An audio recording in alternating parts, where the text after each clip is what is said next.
Hi, this is Ike from Groovy Entertainment. Today we got another record to play for you. Today, record The Red Shoes from 1978. So let's get started.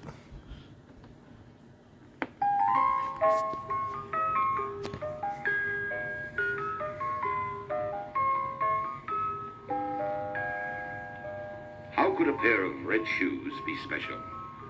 Well, I want to tell you the story of little Karen, who wanted a pair of red shoes more than anything else in the world. Now, we can learn a very important lesson from Karen's story. It all started just a week before yesterday on a seldom used street in the old and beautiful city of Copenhagen. It was a bright and cheerful day as you walked down the street called Shoe Alley. It was called Shoe Alley because at one time, hundreds of shoemakers worked in their little shops up and down the street. Now, only one shop remains, and there it is. The one with the gray and white curtains, with a very old sign hanging over the door. The sign was weather-beaten and worn. I think that this is where our story shall begin. Look over there, Karen. There it is, on this street. I told you there was a shoemaker down here. I've lived here all my life, and I don't remember... Why, there it is. And you said you knew every street in the city. But look, the windows are all covered over. Maybe it's closed. It doesn't look open to me. But I walked by here yesterday, and I was certain that I saw somebody going into it. I don't have all day to stay around here. I have more important things to do. Well, let me at least knock on the door. We'll see if someone is inside. If no one answers the door, then we'll go home. I have lots of things to do for my party tomorrow. Now let's hurry. Anybody here? It was very quiet inside the shop. You could never have seen anybody go in there yesterday. You brought me all the way here just to waste my time. Now let's go. From the shop, they heard a bolt unlocked from inside. The door began to open. I told you there was someone here. We must have been early. He's just opening up now. I don't like it here, Jorna. Hello? Anybody there? The door swung open, and standing there was a very old man. His eyes twinkled like stars. His hair was cut short and very curly, and it was so white that it seemed to blind them in the sunlight. On his nose, he wore some very strange spectacles. Can I help you, my dears? My friend is looking for a special pair of shoes. I don't want just ordinary ones. I want the most beautiful pair of red shoes ever made. Special, beautiful red shoes. I do have one pair like you have described. Come into my shop. I'll light a candle so you may see. It's not often that I have elegant customers find their way here. And into the shop stepped the two girls. Come this way. It was like going back into time. Everything inside looked as if it must have been many, many years ago. I don't like it here. It's all right. He's a sweet old man. The shoes must be as old as he is. You made me waste an entire morning by coming here. Let's see what he has. The old man brought out a pair of red shoes from an old showcase. Here, young ladies, one pair of red shoes. Look at them. They're beautiful. I can't believe that you'd have a pair of shoes like this in a shop like this. Oh, they're very special. Oh, Karen, try them on. I will. My, you have such a tiny foot. I hope that it fits. So do I. Oh, look, they're too big. I can tell right now. But you must try them on. Here, sit in this chair. It's dusty. Don't you ever clean anything in here? Never has a person owned a pair of shoes like this. Look, they're too large. I knew it. You wasted my time trying on shoes that are too big. I'm not even a shoemaker, and I could tell that. They are pretty, but they're big enough for an elephant to wear, not a girl with a small foot like mine. Perhaps he could adjust them. I don't even think he made them. He must have found them. Come on, let's go. I'm going to a new shop to find new shoes. Shoes that fit. Maybe you can stuff paper in the toes and make them smaller. Look, I'm rich, and I can go out and buy a pair of shoes that will fit. Are you coming, or should I go home by myself? I'm coming, Karen. I'm so sorry, Mr. Cobbler. My friend is very bad-mannered. That she is, and she should be taught a lesson. Well, she is rich and very spoiled. She is always having things her way. Too bad, because at times she is very nice. But then there are times that she acts like this. Well, she needs a lesson to be taught to her. Bring her here tomorrow. I shall work the whole night through on the red shoes. He will fit her tomorrow, and she can learn much from them. I will try, Cobbler. I'll bring her here tomorrow. Thank you for being so kind and understanding. I'm always nice to good, kind children. Here, Georgia. Here is a flower for you, my dear. Are you coming? I'll be right there. Goodbye. Thank you for the flower. Thank you, my child. I have heard, seen many a spoiled child in my day. For many come this way, and all have important lessons to learn. A lesson that Karen must soon learn. Karen was very upset, and she scolded poor Johnner all the way home. And don't ever tell me where to shop again. I'm sorry. Now it's too late to shop. I didn't even know where you found that place, but I didn't like it. And I don't like that cobbler. He was strange. Well, you weren't very nice to him either. I'll be nice to whomever I please. There's my house. I'll see you tomorrow. Then we can go shopping, where I want to go. Before I left, he said that we should come back tomorrow. I don't want to. Do you understand? I must have these shoes by tomorrow. See you later. You can go back to that silly cobbler if you want to, but I won't.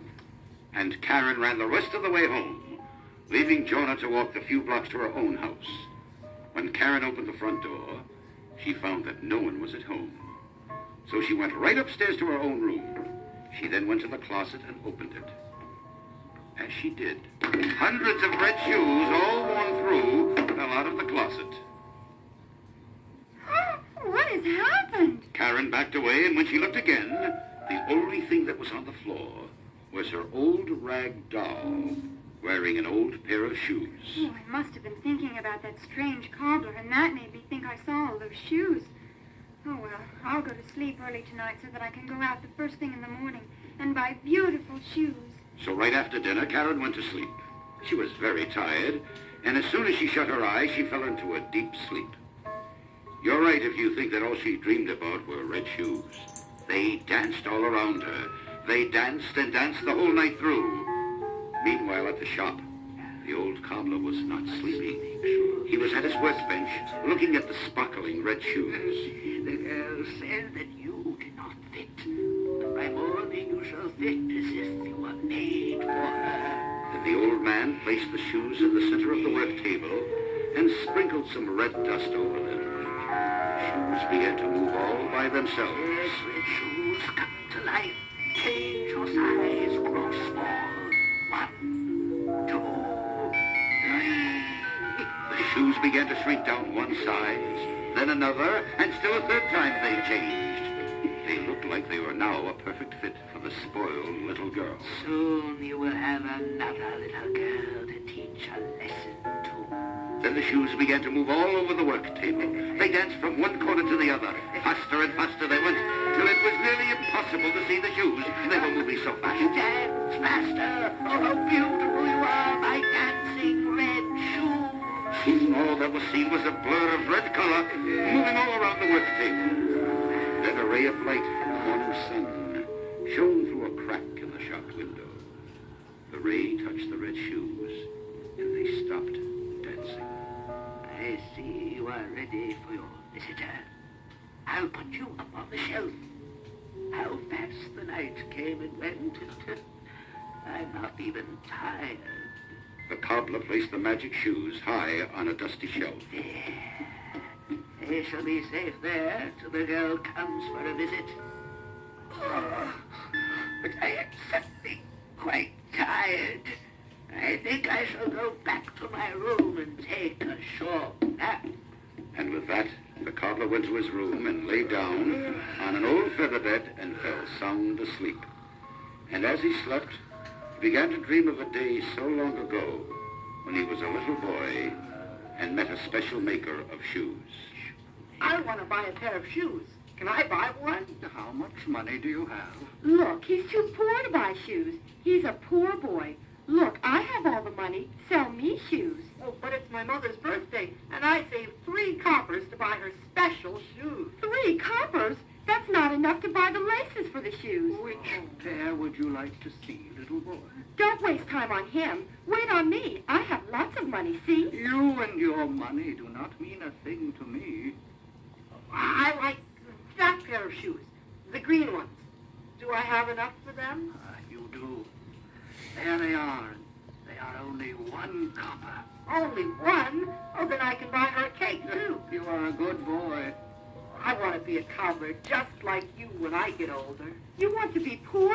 Just like this old cobbler? I like being rich. You have much to learn. Now, what can I do for you? I want those red shoes, the pretty ones. Here, try them on. I will try them on, and if I like them, I'll... Just as the girl was trying on the shoes in the cobbler's dream, there came a loud knock at the shop's front door. It woke him with a start. What is it? I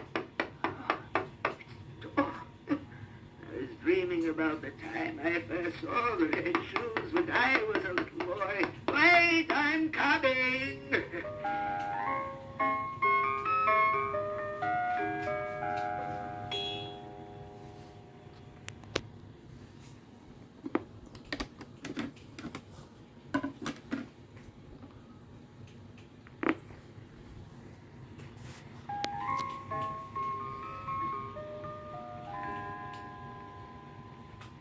The old man stretched a little and got off the bed and walked into the shop. He opened the door, and into the shop came Joanna and her ill-mannered friend. I told you I would try to get her to come back, and I did. This was not my idea. It was hers. Well, do you have the shoes fixed so that they will fit me? Well, I think so. I think I do. Well, get them and let me try them on. I don't have all day. Try to be nice. I'll be nice to him if I choose to be. There are the shoes. They do look smaller. Well, we'll soon find out. I'll try them on. Oh, Karen, look. They look like they were made for you. They are beautiful. They're so light. I'll be able to wear them to my party tonight. Well, how much are they, cobbler? Just 7 coppers. Only 7 coppers. Not bad. Not bad at all. And for bringing your friend back to the shop, Joanna, here's a pair of party shoes just for you. But I have no money to pay you with. It's a gift from me to you. It's not fair that I have to pay for them. If you don't give them to me for nothing, I don't want your shoes. Well, are you going to give them to me or not? You're a very ill-mannered child. Don't you talk to me like that or I'll tell my father. He's rich and he'll put you out of business. Karen, shame on you. Here, keep the shoes that you have given me, cobbler. It was very nice of you. I am a very poor man, but both of you can keep the shoes. I want Karen to have the red shoes as a gift. You're a silly man, but I'll take them. I'm sorry. Your friend has much to learn, and I think that this night she shall learn a very important lesson. Good day.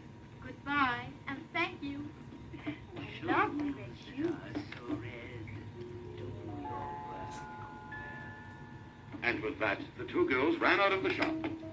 Karen didn't stop running until the shoe shop was completely out of sight. I can't believe that I got these wonderful shoes for nothing. And that silly man gave you a pair, too.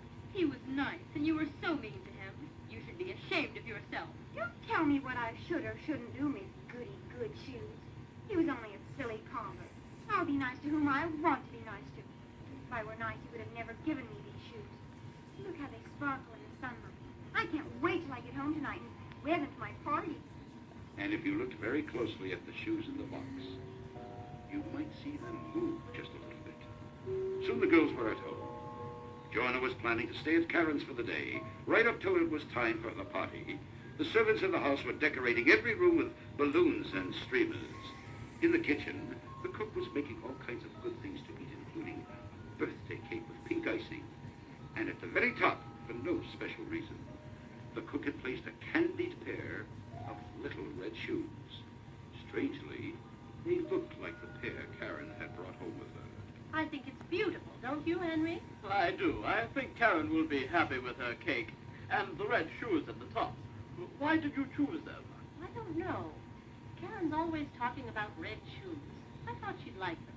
You know, at every table setting we put, and I don't know why, little red shoes as party favors. It's so strange. But it's pretty, and that's all that counts. I hope she found a pair to wear with that dress her mother bought her. I did.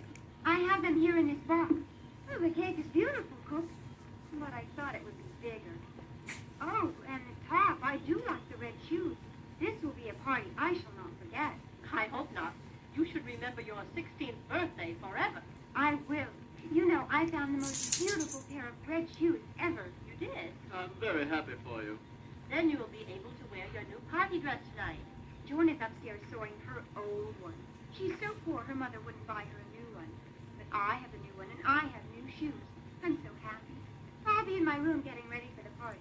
Tell Mother where I am if she wants me for anything. I will. No, I think I have everything for the party. All we need are the guests. And the guests did come. There was at least 100 boys and girls, all dancing and having a wonderful time. But Karen was nowhere to be seen. Oh, she'll be down soon. It's our party and the honored guest has not appeared. Well, she thinks it is better to appear late. I think I'll run upstairs and see what's taking her so long. Everybody, Karen will be down soon. I hope. With those words, Jonah ran up the stairs. She opened the door to Karen's room, and there was Karen, standing in front of her mirror, looking at herself. Oh, Karen, everybody's wondering where you are. Let them wait. I'm just looking at how beautiful I am. You don't even have your new shoes on. I know I'm not going to put them on. You're not? No, not yet. I want you to give them to me when I come down the steps. You can say that some secret admirer left them for me at the door. But that would be lying to your friends. What do I care about them? Are you going to do it or not? I will. But why? Because they'll all be jealous, thinking I get special gifts. I'll go down the steps and pretend to be very sad. And when I start to cry, you come in with the shoe. All right. Jonah went downstairs first and told everyone that Karen would soon be there. And then she appeared. She made herself look like she had cried all day. Karen, you shouldn't be crying. Not on your birthday. What's wrong, dear? Tell us, we're your friends. We want you to be happy at your party. Because I don't have any red shoes to wear with my party dress. We don't have other gifts. Everybody, give Karen all the gifts that we brought for her. They're all very nice. What will I wear on my little feet? I can't go barefoot. I think I'll cry some more. Oh, Karen, look, somebody left these for you. Open it, Karen. I will. I'll open it. Look. Look, everybody, red shoes. Karen ran to show everyone her red shoes. Beautiful, lovely shoes. Karen, put on your shoes so that we can go on with your party. I want to thank whoever it was who gave me this wonderful gift. Thank you. I will now put on the shoes. The shoes glimmered in the candlelight as she put the right one on first. I've never seen such shoes. Then Karen put on the left one. They're special shoes. They're wonderful shoes. They're my party shoes. Look how I move. Come, who would like to dance with me? I will. I'll dance with you, Karen. I will be happy to. No, I will dance by myself. I'm afraid that one of you might step on my shoes and dirty them. Look how beautifully I dance. Karen moved one foot and then the other, and then she started to dance all around the room. They're dancing shoes. I could never dance like this before. Look at me when I twirl. Around and round Karen spun, and then she tried to stop. Oh, I can't stop. Todd, help me stop. I've got hold of you. Oh, you spun away from me. Something's wrong. I can't stop dancing. Billy, try to catch me. I will, Karen. There. Oh, you spun away. Donna, do something. I want to stop, but the red shoes won't let me. I don't know what to do. Look, she's dancing to the door. Don't open it. If she goes outside, we'll never be able to stop her. I don't believe it. The door opened by itself as if by magic. Something strange is going on here. I don't like it. I don't want to go out. The shoes are taking me there. Help, it's dark outside and I'm afraid. Come, everybody, we must try to follow her. Out onto the street went Karen, dancing faster and faster. None of her friends could keep up with her. Soon she left them far behind. This is impossible. It can't be happening to me. I'm so tired. That door. I'll grab hold of that door and I won't let go. Karen grabbed a hold of the door now, but it fell off, and the door swung open, and out danced a strange-looking creature. Who are you? Welcome, friend. I'm not a friend. I don't even know who you are. Oh, but you do. We're so much alike. I've never seen you before. You see my face every time you walk into a mirror. I see myself in the mirror, not you, whoever you are. I am Creed. We are alike, for you are Creed. Stop me from dancing. You will not stop. I don't like you. I'll get away from you. And Karen danced until the dark clock. following her, eyes that blinked and watched her. I don't like it here. Then she danced down the twisted forest lanes and back into the city. She danced until she came to a dark alley. She danced down the alley and bumped into a wagon filled with straw. The straw suddenly was pushed aside, and out of the wagon popped another strange creature. I am manners. I am like you. All my manners are bad. I'm not like you. You're ugly. It is ugly to have bad manners. Stop me. Stop me dancing, I tell you. She danced on down the alley and into an old shabby part of the city. Strange creatures began to follow her. What are you? Who are you? I am selfish. I am an hapless. You are, we are. Look into the skies. What do you see? When Karen looked into it, she saw herself. But she also saw that she was a part of all these horrible creatures. I'm not like that. No. And on the shoes danced. Soon she was in front of the cobbler's shoe shop. Shoemaker, help me. Why should I help you? Your mean, greedy, ill-mannered. Until you change, the shoes will dance and dance. But I want to change. Help me. Stop me. Truly a changed I child. am. Please stop dancing. I don't want to dance. I do not think that you're quite ready to stop dancing. Dance faster. Return to your party. I not myself. I'm under this ball. Oh, my seas. I will not stop dancing. Karen held onto the wall and then onto a chair, but her feet would not stop dancing. The cobbler danced and whirled around her. Dance home in your special shoes. All your pins are waiting for your home. Dance, red shoes. Take her home. The shoes turned back up the path that Karen had taken. Through the streets and alleyways back to the dark forest and up the steps to her house. Everyone looked and saw that Karen was still dancing. She hasn't stopped. We must do something. Help her. I can't stop. I'm afraid I'll dance forever. You wanted the shoes. You were so selfish and mean. Now look what has happened to you because of those shoes. I will never be mean or greedy again. Oh, please believe me. I will never be selfish. Please. I'll be good and kind and friendly to all. The old Karen is gone. And on this birthday, there is a new me. The shoes then began to slow down and finally they stopped moving. The nightmare of the dancing shoes was over. Karen fell to the floor, too tired to move. Billy and Todd carried her to her room. She fell into a deep sleep and slept the night through. When she woke, Jonah was at her bedside. Are you all right, Karen? Tell me that everything that happened last night was a dream. It was terrible. You danced and danced. Oh, Shauna, I have learned so much. And those shoes, I never want to wear them again. Where are they? I don't know.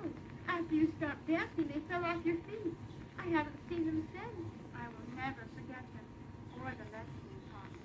I know you won't. And Karen was a different child. She was good, kind, and very friendly to all. You are probably wondering what happened to the red shoes. Well, I think we should visit the cobbler for just one last time. Look, there on the shelf.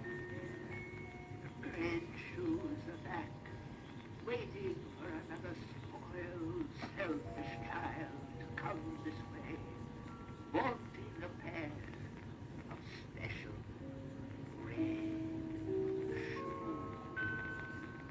And there the shoes wait till this very day. I hope that no little girl will ever want a pair of shoes like the cobbler's special red shoes.